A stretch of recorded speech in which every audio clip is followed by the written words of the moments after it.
Oke, Assalamualaikum warahmatullahi wabarakatuh. Alhamdulillahirabbil alamin wa bihi nasta'in wa la umuri yaumiddin. Wassalatu wassalamu ala asyrofil anbiya'i wal mursalin sayyidina Muhammadin wa ala alihi sayyidina Muhammad amma ba'du. Yang saya hormati Abang dan Umidas, selaku pengasuh pondok pesantren Super Kamlarul Himida, dan yang saya hormati juga Miss Yuyun selaku kepala madrasah MTS Al-Quran Darul Himida, dan juga Miss Alfi selaku selaku kepala madrasah MA Al-Quran Darul Himida, dan yang saya hormati juga dewan guru dan bapak pengurusan di sini, dan kedua orang tua saya yang ada di rumah dan teman-teman yang saya sayang.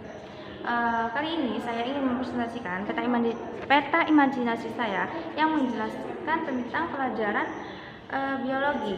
Nah, biologi ini itu diambil oleh Miss Aini. Nah, biologi kali ini itu menjelaskan tentang mekanisme.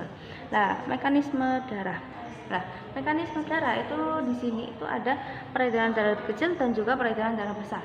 Nah, peredaran darah besar itu peredaran darah kecil itu atau peredaran paru-paru. Itu membawa darah dari jantung menuju paru-paru dan kembali ke jantung.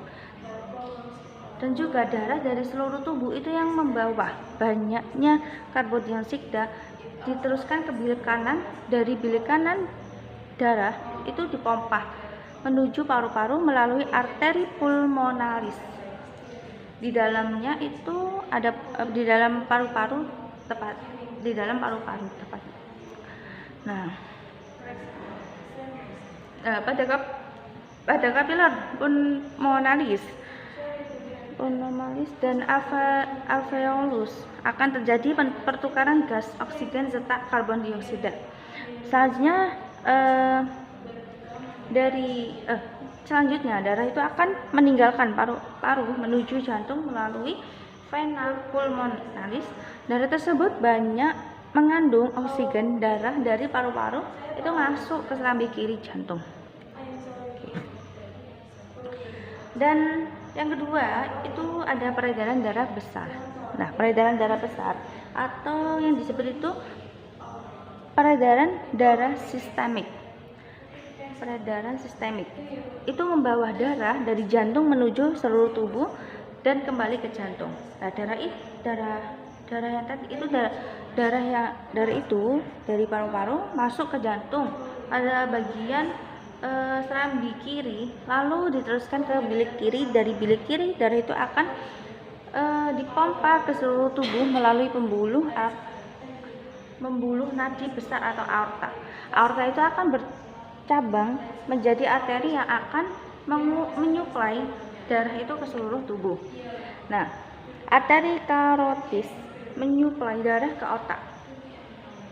Arteri koronaria itu menyuplai darah ke jantung. Arteri subclavia menyuplai darah ke bahu. Arteri mesenterica itu menyuplai darah ke usus. Arteri renalis itu menyuplai darah ke ginjal.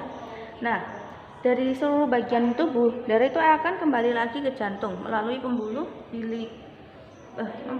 balik yang ada pada masing-masing darah dari pembuluh balik ini kemudian akan menyatu pada vena cava dan masuk ke serambi kanan jantung. Nah, dapat juga dibagi menjadi peredaran darah koroner. Darah koroner itu menyuplai peredaran darah ginjal, itu peredaran darah porta hebar.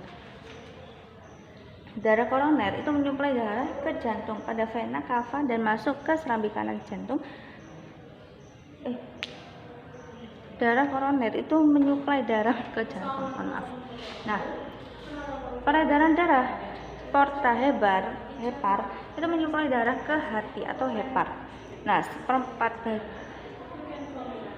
darah koroner itu jantung. Peredaran darah ginjal itu bertugas menyuplai darah ke ginjal, seperempat bagian darah tersebut.